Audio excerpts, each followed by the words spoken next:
দেখেছেন আপনারা এই যে 5ই আগস্ট যে গণ অভ্যুত্থান হলো, সেই অভ্যুত্থানে আপনারা দেখেছেন কিভাবে বাংলাদেশের নারী সমাজ, বাংলাদেশের ছাত্রীরা, আমাদের ইয়াং তরুণ বাচ্চারা সব রাজপথে নেমে এসে মা বাবা শিশু সন্তান সকলে একসঙ্গে ঝাঁপিয়ে পড়েছে এই বাংলাদেশের স্বাধীনতার জন্য, মুক্ত স্বাধীন বাংলাদেশের জন্য। অথচ আমরা কি দেখছি? আমরা দেখছি বাংলাদেশে নারী সমাজ, যারা বাংলাদেশের জনসংখ্যার অর্ধেক, তাদের জীবনের কোনো নিরাপত্তা নাই। আমি আসিয়া হত্যার পর থেকে হাসপাতালে দেখতে গিয়েছিলাম, দেখলাম একটা 8 বছরের শিশু, তার গলায় কয়েকটা প্যাচ, মানে তাকে গলায় যাতে কথা বলতে না পারে, গলায় প্যাচ দিয়ে তাকে মেরে ফেলার চেষ্টা করে, তার বুকের মধ্যে চাপ দিয়ে বুকটা ফুলে গেছে। কি নির্মম পাশবিক অত্যাচার কেউ করতে পারে! সে কি মানুষ না অমানুষ? এটা কিন্তু আমাদের ধারণার অতীত। আর এইরকম অবস্থা আমরা দেখেছি কোন সময় দেখলাম? আমরা দেখেছি সরকারের আমলে, যে আমলে আমরা দেখেছি তখন নারীরা ধর্ষিত হতো, নারীরা নিরাপত্তা থাকতো, সেখানে বৃদ্ধ থেকে শিশু থেকে শুরু করে বৃদ্ধ থেকে আক্রান্ত হতো, তখন মায়ের কোলে শিশুকে হত্যা করা হতো, তখন কোনো বিচার ছিল না। বিচারহীনতার সেই দেশে তখন এই নারীদের অবস্থান ছিল। বিশেষ করে সেই সময় যারা ধর্ষিত করত তাদেরকে বরং উৎসাহিত করত, পুরস্কৃত করে। এই অবস্থা থেকে আমরা বেরিয়ে এসেছি, যেখানে আমাদের তরুণ ছাত্র সমাজ, ছাত্র জনতা ঝাঁপিয়ে পড়ে বাংলাদেশকে মুক্ত করেছে একটা ফ্যাসিস্ট সরকারের হাত থেকে। যে ফ্যাসিস্ট সরকার পতন পালিয়ে গেছে দেশ থেকে, তারপরেও কেন এই অবস্থা?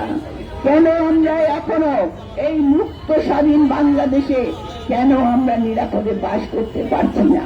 কোথায় এটার গলদ? কেন কেন বিচার এখনো বিচারের, আমরা যে বিচার ব্যবস্থার কথা বলি, সেটা এখনো সেই ন্যায় বিচার এখনো সুদূর পড়া হতো। আমরা জানি আসিয়া হত্যার পরে আপনারা বিভিন্ন স্টেপ নিয়েছেন, কিন্তু আমরা দেখেছি প্রতিবারই এইরকম বিভিন্ন পদক্ষেপ নেওয়া হয়, তারপরে সেটা আস্তে আস্তে নিয়ে যায়।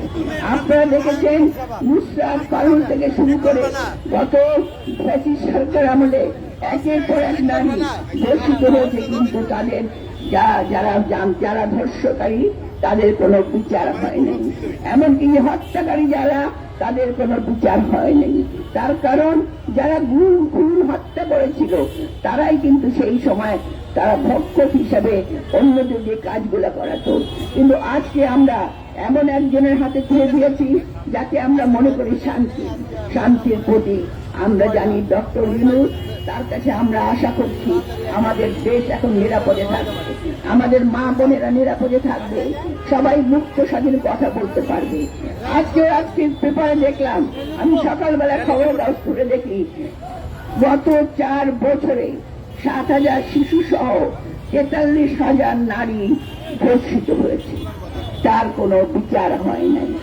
আমরা দেখেছি আসিয়া হত্যার পরে 1 সপ্তাহের মধ্যে যেন মনে হয় মহোৎসব লেগেছে। 1 সপ্তাহের মধ্যে 11 জন মহিলা শিশু ধর্ষিত হয়েছে। এই যে ধর্ষিত হওয়ার কারণটা কি? এখানে আমার রিজভী সাহেব অত্যন্ত চমৎকার কিছু কথা বলেছেন যে অর্থাৎ আমরা জানি আমাদের সমাজটা এমন এক জায়গায় চলে গেছে যেখানে মাদক, যেখানে দুর্নীতি, যেখানে টাকা, সেই একমাত্র তারা এখন পর্যন্ত সেই অবস্থার মধ্য দিয়ে আমরা বাস করছি। আপনারা জানেন বদি বলে কক্সবাজারের এমপি ছিল, তিনি ছিলেন মাদক সম্রাট, অথচ তাকে সেই সময় কক্সবাজারে তাকে এমপি করা হয়েছিল। আমরা দেখেছি অন্যের কাছে লুটিপুটি নিয়ে এই সভায় আমাদের বিভিন্ন আওয়ামী লীগের নেতারা বিভিন্ন অপকর্ম করেছে। এখনো শুনতে পাই বিভিন্ন গ্রুপের যারা টাকা পয়সা করেছে, যারা হাসিনাকে সহায়তা করেছে টিকে থাকার জন্য, তারা নাকি এখনো তাদের টাকা ঢালছে বিভিন্ন জনের বিভিন্ন ক্ষমতায় থাকার জন্য।